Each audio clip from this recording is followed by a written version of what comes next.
Assalamualaikum warahmatullahi wabarakatuh. Pada pertemuan sebelumnya kita sudah membahas mengenai pengenalan akuntansi dan juga perusahaan. Pertemuan pada hari ini kita akan melanjutkan ke materi selanjutnya, yaitu persamaan akuntansi. Apa itu persamaan akuntansi? Persamaan akuntansi ini tidak beda dengan persamaan-persamaan dalam matematika atau dalam ilmu lainnya ya, yang pada intinya mensyaratkan ruas kiri dan ruas kanan pada persamaan itu nilainya harus sama. Misalnya Y sama dengan A plus BX atau P sama dengan A plus BQ. Nah, ini ruas ini dan juga nilai ini ya. Nilai ruas kanan dan ruas kiri itu nilainya harus sama. Nilainya harus sama. Nah, begitu juga dalam akuntansi. Yang pertama kita akan bahas adalah aset ya. Apa itu aset? Mungkin kita sering mendengar istilah aset ya dalam kehidupan sehari-hari. Aset adalah sumber daya yang dimiliki oleh perusahaan. Nah, jadi aset adalah segala sumber daya yang dimiliki oleh perusahaan yang dapat dinilai dengan satuan uang ya. Jadi harus bisa dinilai dengan satuan uang. Karena akuntansi itu satuannya adalah uang. Contoh dari aset ada uang tunai atau kas, tanah, bangunan, peralatan, dan juga perlengkapan. Hak atau klaim atas aset dibagi menjadi dua jenis. Ya. Apa maksudnya? Jadi sumber pendanaan perusahaan itu dibagi menjadi dua sumber. Yang pertama hak kreditor. Hak kreditor adalah utang perusahaan atau disebut kewajiban. Ya, jadi yang namanya kewajiban itu harus kita tunaikan ya, wajib kita tunaikan. Nah, dalam akuntansi juga demikian. Kewajiban itu adalah utang perusahaan yang harus dibayar. Yang kedua hak pemilik. Nah, hak pemilik ini sumber pendanaannya dari pemilik langsung ya. Hak para pemilik perusahaan disebut ekuitas pemilik. Dalam perusahaan berbentuk PT atau perseroan terbatas. Nah, jadi perseroan terbatas ini mungkin kalian sudah tahu ya, modalnya ini terdiri atas lembaran saham. Dalam PT hak pemilik perusahaan disebut ekuitas pemegang saham. Nah, jadi sumber pendanaan dalam perusahaan itu terdiri dari dua sumber. Yang pertama itu dari utang, yang kemudian disebut kewajiban. Yang kedua yang bersumber dari pemilik, yang disebut ekuitas pemilik. Bisa dipahami ya sampai sini. Kita lanjut. Persamaan berikut menunjukkan hubungan antara aset, kewajiban, dan ekuitas pemilik. Nah, yang namanya persamaan itu kan ada hubungan ya, menunjukkan hubungan. Nah, ini adalah persamaan akuntansi atau ada yang menyebut persamaan dasar akuntansi. Jadi persamaan dalam akuntansi adalah aset sama dengan kewajiban ditambah ekuitas pemilik. Persamaan ini disebut persamaan akuntansi. Kewajiban biasanya ditampilkan sebelum ekuitas pemilik. Nah, ini ya. Kewajiban biasanya ditulis atau ditampilkan sebelum ekuitas pemilik. Ini bukan tanpa alasan ya. Ada alasannya. Karena kreditor memiliki hak pertama atas aset. Jadi, kreditor ini memiliki hak mendahului atas aset perusahaan. Kalau misalnya perusahaan itu dilikuidasi, kemudian aset-asetnya dijual ya. Nah, yang pertama kali harus dipenuhi adalah kewajiban perusahaan atau utang kepada kreditor. Nah, jadi kreditor itu pihak yang memberikan utang, sedangkan debitor adalah pihak yang berhutang. Jadi kalau misalnya perusahaannya dijual, hasil penjualannya itu harus terlebih dahulu menutupi kewajiban kepada kreditor. Kemudian sisanya dibagikan kepada para pemilik. Nah, ini kita contoh ya sebagai ilustrasi. Jika aset yang dimiliki oleh perusahaan berjumlah $100.000 dan kewajibannya berjumlah $30.000, berapa besarnya ekuitas pemilik? Dari persamaan akuntansi kita bisa mudah saja menjawabnya ya. Ekuitas pemilik dihitung sebagai berikut. Aset dikurangi kewajiban sama dengan ekuitas pemilik. Nah, jadi kan persamaan itu tidak statis ya. Persamaan itu tidak statis, bentuknya bisa dinamis. Yang terpenting adalah ruas kiri dan ruas kanan itu sama nilainya. Nah, 100.000 dikurangi 30.000 sama dengan 70.000. Jadi besarnya ekuitas pemilik adalah 70.000 dolar. Mudah ya, bisa dipahami. Selanjutnya, persamaan akuntansi berfungsi sebagai fondasi dasar dalam sistem akuntansi di semua perusahaan. Jadi semua perusahaan, baik kecil maupun besar, itu pasti menggunakan persamaan akuntansi. Kenapa? Karena kalau tidak menggunakan persamaan akuntansi, kita tidak akan mengetahui perusahaan ini laba atau rugi sebenarnya. Bisa saja seolah-olah kita laku ya, dagangan kita laku, padahal secara akuntansi kita itu rugi. Maka dari itu kita harus menerapkan sistem akuntansi. Dari bisnis terkecil seperti toko retail ya, seperti warung-warung di pinggir jalan, hingga bisnis terbesar seperti The Coca-Cola Company, semuanya menggunakan persamaan akuntansi. Nah, inilah pentingnya kita belajar akuntansi. Beberapa contoh yang diambil dari laporan keuangan terkini perusahaan. Ini beberapa contoh persamaan akuntansi. Ada Google, Coca-Cola, DuPont, eBay, McDonald's, Microsoft, Southwest Airlines, Walmart, ditampilkan dalam jutaan dolar. Nah, ini contoh-contoh persamaan akuntansi dari perusahaan-perusahaan raksasa dunia. Jadi semuanya menerapkan persamaan akuntansi. Kita akan bahas lebih mendalam tentang aset. Aset itu dibagi dua kelompok, ada aset lancar, ada aset tidak lancar, atau current asset dan non-current asset. Aset lancar ini ada beberapa contoh, jadi sebenarnya banyak ya, dalam praktiknya itu sangat banyak jenis-jenis aset lancar, tapi sebagai contoh kita akan pelajari 3 dulu. Yang pertama kas atau uang tunai. Jadi kas adalah aset perusahaan yang paling liquid ya, paling mudah untuk dibelanjakan. Selanjutnya piutang. Piutang ini adalah hak perusahaan atas aset perusahaan lain, atau utang perusahaan lain ke perusahaan kita ya. Jadi piutang, lawan dari utang. Selanjutnya perlengkapan atau supplies. Perlengkapan ini adalah barang habis pakai, perlengkapan kantor atau perlengkapan toko ya. Biasanya ada barang-barang yang habis pakai. Maksudnya bahwa masa manfaatnya diprediksi kurang dari 1 tahun. Jadi masa manfaatnya diprediksi kurang dari 1 tahun, masuk ke dalam supplies atau perlengkapan. Contohnya perlengkapan itu beli kertas berapa rim ya, misalnya 5 rim untuk kepentingan kantor, beli tinta, beli pulpen, pensil, penghapus. Nah itu diprediksi masa manfaatnya itu kurang dari 1 tahun, makanya dia masuk ke dalam kelompok aset lancar. Yang selanjutnya ada aset tidak lancar atau aset tetap ya, kalau dulu bahasanya aset tetap. Yang pertama peralatan atau equipment. Peralatan ini adalah barang-barang yang masa manfaatnya diprediksi lebih dari 1 tahun. Apa saja contohnya? Contohnya seperti komputer, printer ya, lalu kendaraan, mesin pabrik, lalu meja, kursi. Itu masuk ke dalam kelompok peralatan karena umurnya panjang, masa manfaatnya panjang. Lalu bangunan. Bangunan juga memiliki masa manfaat yang lama, biasanya puluhan tahun ya, atau belasan tahun.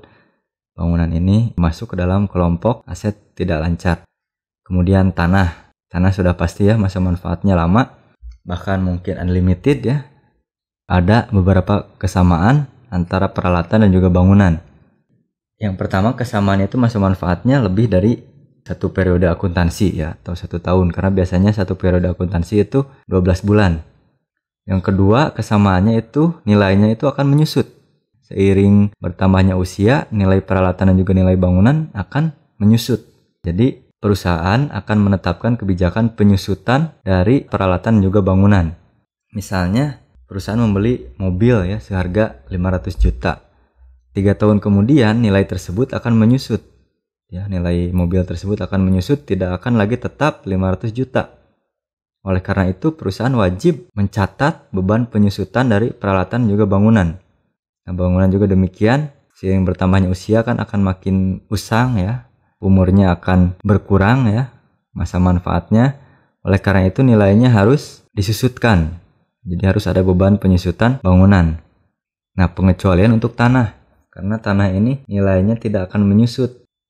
Kalau misalnya kita beli rumah ya, nilai rumahnya itu pasti akan turun, tapi nilai tanahnya itu akan terus naik. Jadi tanah ini tidak disusutkan. Dalam perusahaan, setiap periode akuntansinya harus ada beban penyusutan untuk mengurangi nilai dari aset tidak lancar. Nah, ini persamaan akuntansi, aset sama dengan kewajiban ditambah ekuitas pemilik. Nah, tadi sudah dijelaskan aset apa aja, ada aset lancar, ada aset tidak lancar. Jadi aset adalah penambahan antara aset lancar dan juga aset tidak lancar. Kewajiban, ada kewajiban jangka pendek dan kewajiban jangka panjang. Sama seperti aset, kewajiban jangka pendek ini umurnya itu atau jatuh temponya itu kurang dari 12 bulan atau kurang dari 1 periode akuntansi. Makanya dia masuk ke dalam kewajiban jangka pendek. Misalnya utang perusahaan jatuh temponya dalam 6 bulan, dalam 3 bulan, itu masuk ke dalam kewajiban jangka pendek. Lalu kewajiban jangka panjang itu utang yang jatuh temponya lebih dari 1 periode akuntansi atau lebih dari 1 tahun. Misalnya utang jatuh temponya 2 tahun kemudian, 3 tahun kemudian, atau 10 tahun kemudian. Nah, itu masuk ke dalam kewajiban jangka panjang. Jadi bisa membedakan ya antara kewajiban jangka pendek dan juga kewajiban jangka panjang. Nah, jadi kewajiban ini adalah penambahan antara kewajiban jangka pendek dan juga kewajiban jangka panjang. Lalu ekuitas pemilik sama dengan modal pemilik. Nah, modal pemilik ini adalah modal yang ditanamkan langsung oleh pemilik perusahaan. Bisa berupa uang tunai, bisa berupa peralatan, bisa berupa bangunan, bisa berupa tanah. Intinya ini ditanamkan langsung oleh pemilik. Jadi bukan dari utang ya. Nah, lalu modal pemilik akan berkurang oleh penarikan pemilik. Penarikan pemilik ini maksudnya adalah penggunaan aset perusahaan untuk kepentingan pribadi pemilik. Jadi tidak ada hubungannya dengan operasional perusahaan. Misalnya pemilik ingin membeli handphone, lalu dia memakai uang perusahaan. Nah, kalau handphonenya itu untuk kepentingan pribadi pemilik, dia masuk ke dalam penarikan pemilik atau owner drawings.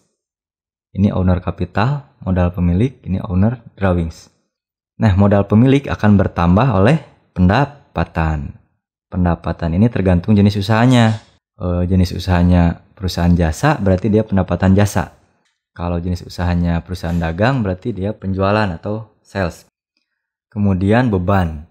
Beban ini adalah segala sesuatu yang dikorbankan untuk memperoleh pendapatan. Jadi beban ini mungkin bahasa awamnya biaya-biaya ya. Kalau pendapatan kan kotor ya, omset. Nah, pendapatan ini harus dikurangi oleh beban-beban. Contohnya beban apa aja? Beban gaji, lalu beban listrik, beban air, beban telepon, kemudian beban penyusutan, beban perlengkapan. Perlengkapan yang habis dipakai itu masuk ke dalam beban perlengkapan. Selanjutnya beban iklan, beban pemasaran ya. Masih banyak lagi ya beban-beban yang dikeluarkan untuk memperoleh pendapatan. Nah, ini contoh daftar akun dalam perusahaan. Yang pertama kelompok aset.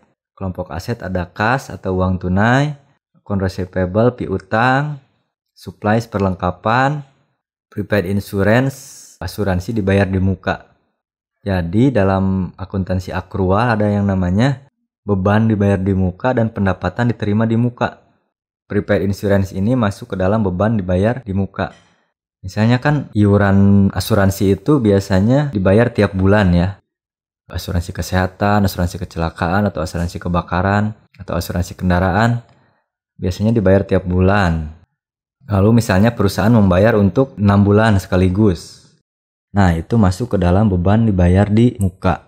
Kenapa beban dibayar di muka masuk kelompok aset? Karena beban dibayar di muka itu masih menjadi hak kita. Uangnya memang sudah kita serahkan kepada pihak asuransi.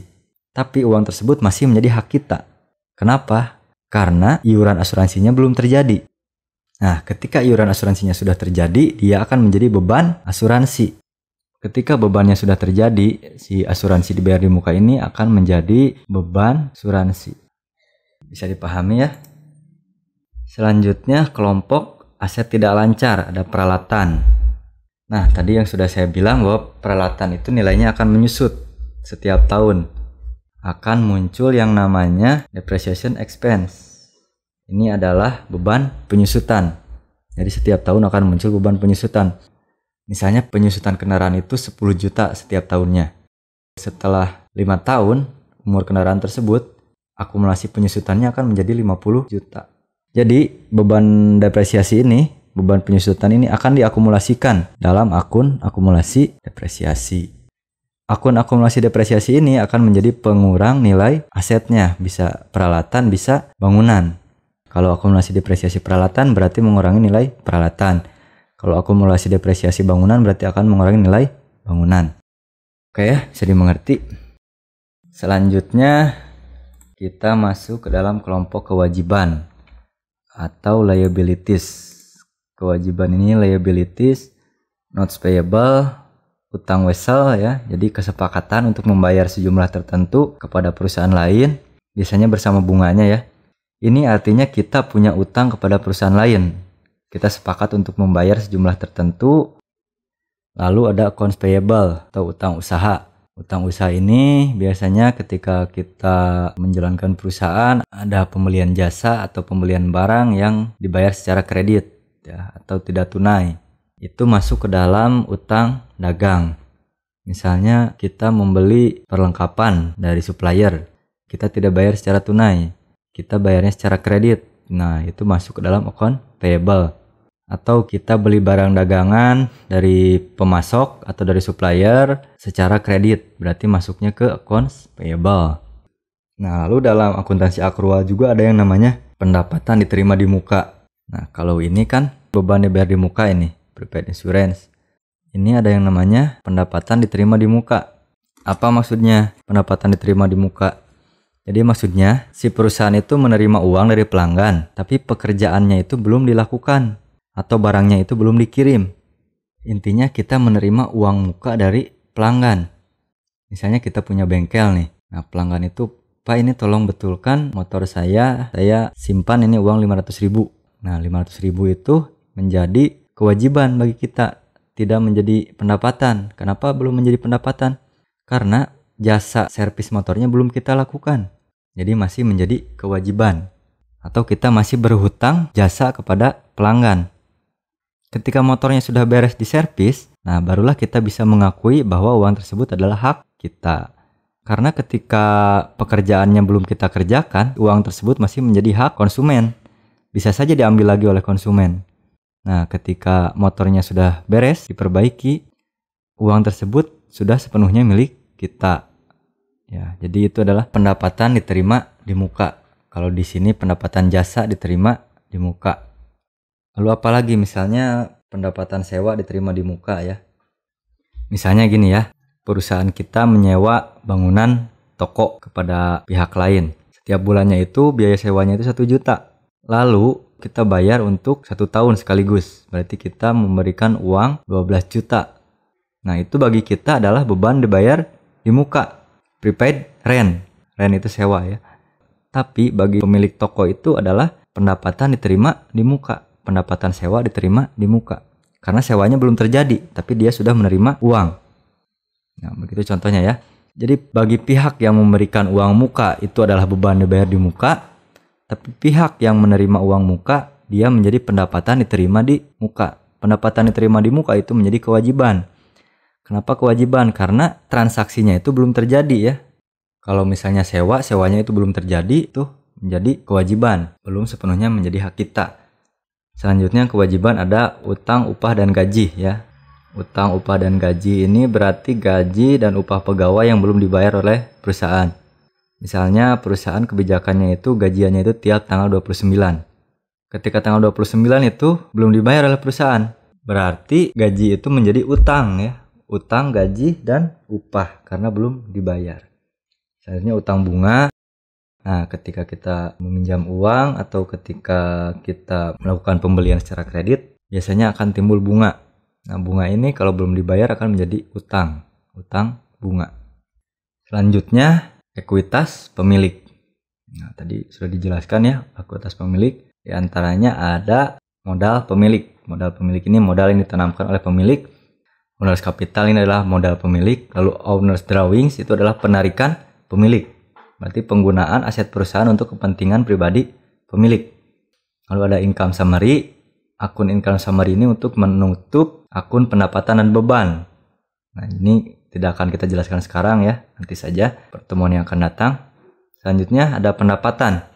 Pendapatan ini bergantung kepada jenis usaha dari perusahaan tersebut. Kalau misalnya pendapatan jasa, service revenue berarti dia perusahaan jasa. Kalau dia perusahaan dagang berarti sales ya, penjualan. Selanjutnya beban, supplies expense.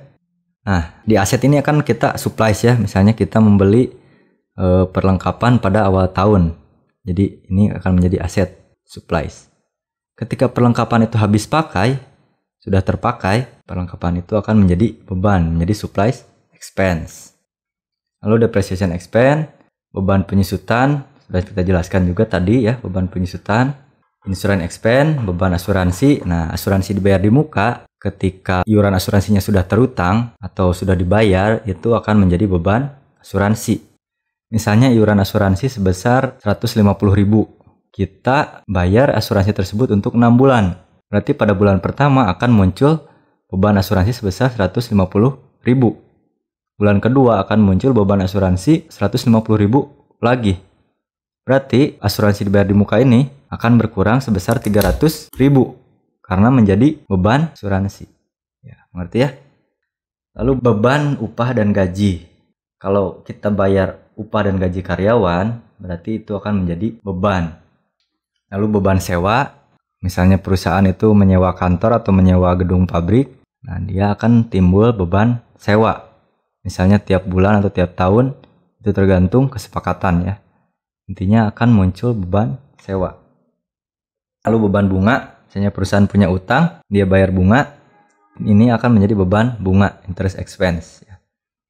Jadi dalam dunia ekonomi dan keuangan, bunga itu kalau diterjemahkan dalam bahasa Inggris itu interest ya. Jadi bukan flower ya. Nah ini ada daftar akun perusahaan lainnya. Ya, contoh daftar akun perusahaan lainnya. Cash atau uang tunai, account receivable, piutang usaha, supplies perlengkapan, prepaid insurance, asuransi dibayar di muka, land, tanah, office equipment, peralatan kantor ya. Jangan sampai ketukar peralatan dan perlengkapan. Kalau peralatan itu dia masuk aset tidak lancar, kalau perlengkapan dia aset lancar ya, karena habis pakai. Ini ada peralatan office equipment. Selanjutnya liabilities atau kewajiban, account payable, utang usaha, unearned rent. Unearned rent ini maksudnya kita menerima uang muka untuk sewa dari pelanggan. Misalnya kita punya bangunan, punya gedung ya, lantai satunya kita sewakan kepada Indomaret. Nah, dia misalnya si Indomaret ini memberikan uang sewa untuk 5 tahun. Nah, berarti itu menjadi sewa diterima di muka. Jadi pendapatan sewa diterima di muka, unearned rent. Karena sewanya belum terjadi, tapi kita sudah menerima uang. Nah, itu menjadi kewajiban. Karena uang tersebut belum menjadi hak kita, masih menjadi hak si penyewa. Kemudian owner's equity, ekuitas pemilik, Chris Clark Capital. Berarti modal pemilik, pemiliknya bernama Chris Clark. Chris Clark Drawing, penarikan pemilik ya, penarikan uang perusahaan oleh Bapak Chris ya untuk kepentingan pribadinya. Kemudian ada revenue atau pendapatan. Fees earned ini maksudnya sama dengan service revenue, pendapatan jasa. Selanjutnya expense, beban, ada wage expense, beban upah, supplies expense, beban perlengkapan. Tadi ya ketika perlengkapan sudah habis terpakai, berapa yang sudah terpakainya itu akan menjadi beban perlengkapan. Lalu rent expense, beban sewa. Ketika kita menyewa bangunan atau tanah kepada pihak lain, berarti akan timbul beban sewa.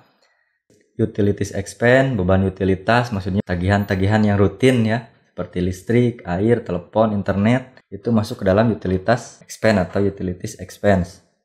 Miscellaneous expense ini adalah beban lain-lain ya. Jadi beban-beban yang kecil-kecil itu dimasukkan ke dalam beban lain-lain. Nah itu tadi pembahasan teorinya ya mengenai persamaan akuntansi. Agar teori ini bermanfaat kita harus praktikkan ya, kita harus terapkan. Kita masuk ke contoh soal. Latihan soal. Asumsikan bahwa pada tanggal 1 November 2018, Chris Clark memulai bisnis yang diberi nama Net Solution. Net Solution adalah perusahaan jasa yang membantu individu dan perusahaan kecil dalam mengembangkan laman web dan memasang perangkat lunak komputer. Jadi, pada tanggal 1 November 2018, Chris Clark ini memulai atau mendirikan perusahaan baru. Dia beri nama Net Solution. Net Solution ini bergerak dalam bidang digital ya, software komputer, dan juga jasa pembuatan dan pengembangan halaman web atau website. Setiap transaksi selama bulan pertama NetSolution beroperasi adalah sebagai berikut. Tanggal 1 November, ini adalah tanggal berdirinya, tanggal mulai berdirinya perusahaan NetSolution. Chris Kalk menyetor $25.000 ke rekening bank atas nama NetSolution. Jadi ini maksudnya gimana? Ini adalah modal awal Chris Kalk di perusahaan NetSolution. Perusahaan kan untuk berdiri itu butuh modal ya. Untuk mendirikan perusahaan itu butuh modal. Nah ini dia menyetorkan modal awalnya sebesar $25.000 ke rekening bank atas nama perusahaannya, yaitu NetSolution. Selanjutnya, transaksi B, tanggal 5 November 2018, NetSolution membayar $20.000 untuk pembelian tanah sebagai lokasi pembangunan di masa depan. NetSolution setelah pada tanggal 1 menerima setoran modal dari pemilik, dari Chris Kalk, NetSolution membeli tanah untuk lokasi bangunan. Selanjutnya, tanggal 10 November 2018, NetSolution membeli perlengkapan seharga $1.350 dan setuju untuk membayar pemasok dalam waktu dekat. Masih ingat kan perlengkapan? Jadi jangan sampai ketukar dengan peralatan. Perhatikan di sini, setuju untuk membayar pemasok dalam waktu dekat. Artinya apa? Artinya tidak dibayar pada saat itu. Artinya tidak cash atau tidak kontan. Kalau tidak cash berarti secara kredit. Jadi NetSolution membeli perlengkapan seharga $1.350 itu secara kredit, tidak tunai. Tanggal 18 November 2018, NetSolution menerima uang tunai sebesar $7.500 atas pemberian layanan kepada pelanggan. Jadi ini ada pelanggan NetSolution setelah menerima jasa ya. Mungkin jasa pengembangan situs web. NetSolution menerima uang tunai dari pelanggan sebesar $7.500. Ini artinya apa? Artinya NetSolution memperoleh pendapatan. Pendapatan apa? Pendapatan jasa. Pendapatan jasanya secara tunai nggak? Jelas di sini ya. Menerima uang tunai. Berarti dia memperoleh pendapatan secara tunai. Emang ada ya pendapatan yang tidak tunai? Bisa jadi si pelanggannya setelah menerima jasa dari NetSolution, dia tidak memberikan uang tunai atau ngutang dulu lah ya. Berarti pendapatannya itu tidak tunai. Kalau pendapatan tidak tunai akan menimbulkan apa? Piutang. Selanjutnya, tanggal 30 November 2018, NetSolution membayar beban-beban berikut selama bulan berjalan. Apa artinya bulan berjalan? Bulan berjalan itu bulan yang saat itu masih berlangsung. Misalnya sekarang ini bulan September ya. Pada saat saya membuat video ini bulan September. Berarti bulan berjalannya itu adalah September. Membayar beban-beban berikut. Jadi membayar apa aja si NetSolution ini? Membayar beban gaji sebesar $2.125. Membayar beban sewa sebesar $800. Membayar beban utilitas sebesar $450 dan beban lain-lain sebesar $275. Selanjutnya, masih tanggal 30 November 2018, NetSolution membayar kepada kreditor sebesar $950. Kreditor itu siapa? Kreditor itu yang memberikan kredit. Jadi artinya NetSolution ini membayar utang sebesar $950. Utang apa nih? Lihat ke tanggal 10 November. NetSolution membeli perlengkapan secara kredit. Jadi perlengkapan tersebut dibayar pada tanggal 30 November sebesar $950. Jadi tidak sampai lunas ya. Jadi tidak dibayar lunas, hanya dibayar $950 utangnya. Selanjutnya tanggal 30 November 2018. Chris Kalk menetapkan bahwa perlengkapan yang tersisa pada akhir bulan adalah $550. Ingat bahwa perlengkapan itu nilainya akan menurun. Jadi apabila perlengkapan dipakai berarti akan habis ya. Umur perlengkapan diprediksi kurang dari 12 bulan. Jadi artinya pada 1 tahun itu dia akan menurun nilainya. Nah ini perusahaan membeli perlengkapan senilai $1.350 pada tanggal 10 November. Pada tanggal 30 November perlengkapan yang tersisa tinggal $550. Artinya perlengkapan yang terpakai sebesar $800. Pembelian awal $1.350, pada akhir bulan tersisa $550. 30 November 2018, Chris Kalk menarik $2.000 dari Net Solution untuk keperluan pribadi. Ini sudah jelas ya, berarti masuk akun penarikan pemilik. Karena si Chris Kalk ini pemilik Net Solution menarik uang perusahaan untuk kepentingan pribadinya. Itu dia penjelasan mengenai transaksi-transaksi yang terjadi pada bulan pertama Net Solution beroperasi. Kita langsung saja masukkan ke dalam persamaan akuntansi. Oke, transaksi A. Kita mulai dari transaksi A. Chris Kalk menyetor $25.000 ke rekening bank atas nama Net Solution. Artinya, kas atau uang tunai Net Solution akan bertambah sebesar $25.000. Kenapa bertambah? Karena memperoleh setoran modal dari pemilik, dari Chris Kalk. Kas bertambah, lalu apalagi yang terpengaruh? Modal, ya. Modal pemilik bertambah sebesar $25.000. Oke, paham ya? Lihat transaksinya. Chris Kalk menyetor $25.000 ke rekening bank atas nama Net Solution. Ini setoran awal dari pemilik. Kas perusahaan bertambah $25.000. Modal pemilik bertambah $25.000. Lanjut ke transaksi B.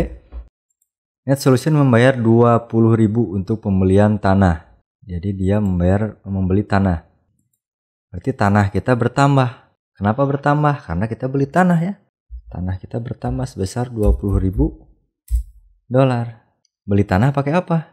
Tunai nggak? Tunai ya. Membayar $20.000. Artinya uang kas perusahaan akan berkurang sebesar $20.000. Kenapa berkurang? Karena dipakai untuk membeli tanah. Paham kan? Transaksi A dan transaksi B. Kita hitung dulu saldonya ya. Saldo ya. Ini tambah ini. Balance gak? Ruas kiri aset dengan ruas kanan kewajiban dan ekuitas pemilik balance gak? Balance ya. Ini 5.000 ditambah 20.000 menjadi 25.000. Ruas kanan juga 25.000. Kita warnai aja ya. Biar ini aja. Sip. Selanjutnya transaksi C. Net Solution membeli perlengkapan seharga 1.350. Setuju untuk membayar pemasok dalam waktu dekat. Membeli perlengkapan secara kredit. Berarti apa yang bertambah? Perlengkapan ya. Ini transaksi C. Perlengkapan bertambah sebesar 1.350. Kas perusahaan berkurang nggak untuk membeli perlengkapan? Enggak ya. Karena secara kredit. Dia tidak mengeluarkan uang. Berarti yang terpengaruh apa? Utang perusahaan bertambah 1.350. Ngerti ya? Membeli perlengkapan secara kredit berarti utang bertambah 1.350, perlengkapan bertambah 1.350. Sekarang kita hitung saldonya. Ini 5.000, kasnya sisa 5.000, perlengkapannya 1.350, tanah 20.000, utang usaha 1.350, modal pemilik 25.000. Balance gak? 5.000 tambah 1.350 ditambah 20.000, 26.350. Sama ya sama ini. 26.350. Jadi ruas kanan dan ruas kiri itu nilainya sama. Selanjutnya, transaksi D. Net Solution menerima uang tunai sebesar 7.500 atas pemberian layanan kepada pelanggan. Jadi dia sudah memberikan jasa kepada pelanggan, menerima pendapatan sebesar 7.500. Menerima apa? Uang tunai. Kalau menerima uang tunai berarti kas perusahaan bertambah sebesar 7.500.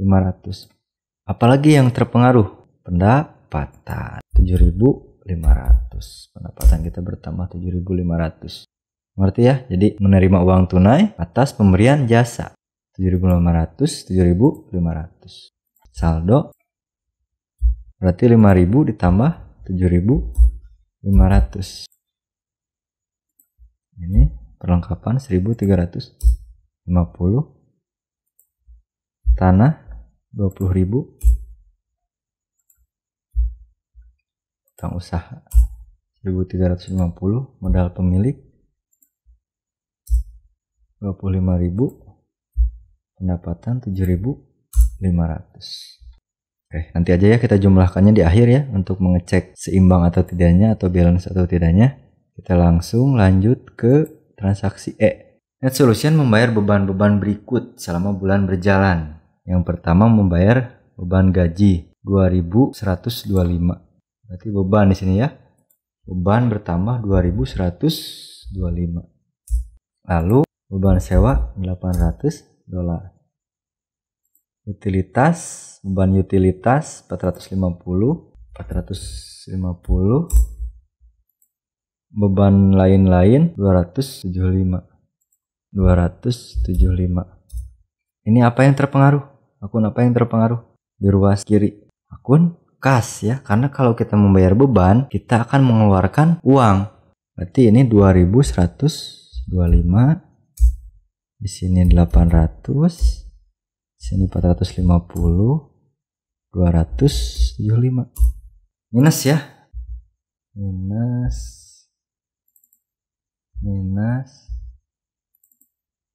Kenapa minus? Karena dipakai membayar beban. Oke, kita hitung dulu saldonya. Saldonya ini ya, saldo akhir.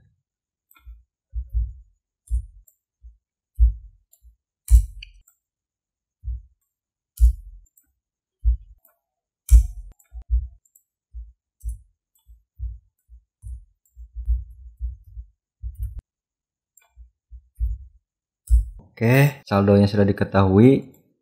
Oh, ini lupa ya transaksi E ya. Lupa di.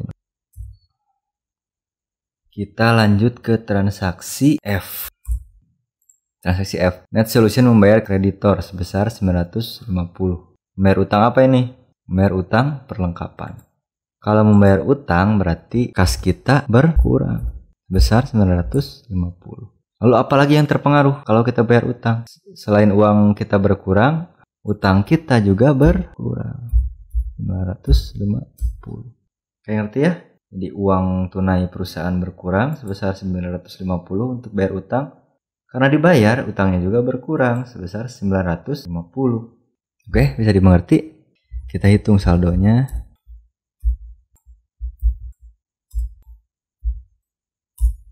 Oh, ini jangan lupa ya, minus ya. Kalau berkurang berarti minus. Kalau berkurang min. Kalau bertambah berarti positif.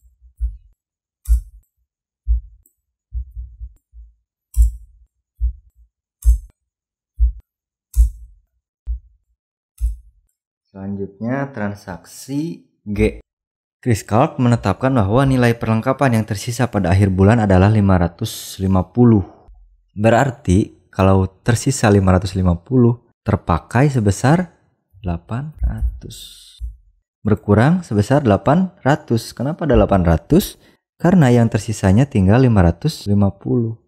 Uang kita berkurang nggak? Enggak ya. Uang tunai itu tidak berkurang. Yang berkurang hanya perlengkapan. Lalu apalagi nih yang terpengaruh? Kalau perlengkapan terpakai, apalagi yang terpengaruh? Beban ya. Jadi beban perlengkapan. Beban perlengkapan sebesar 800.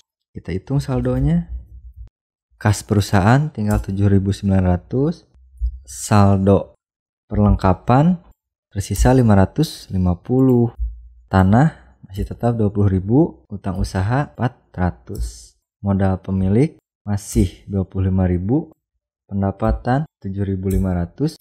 Lalu beban jadi 4.450. Mengerti ya sampai sini ya? Kita lanjut ke transaksi H. Transaksi terakhir ya.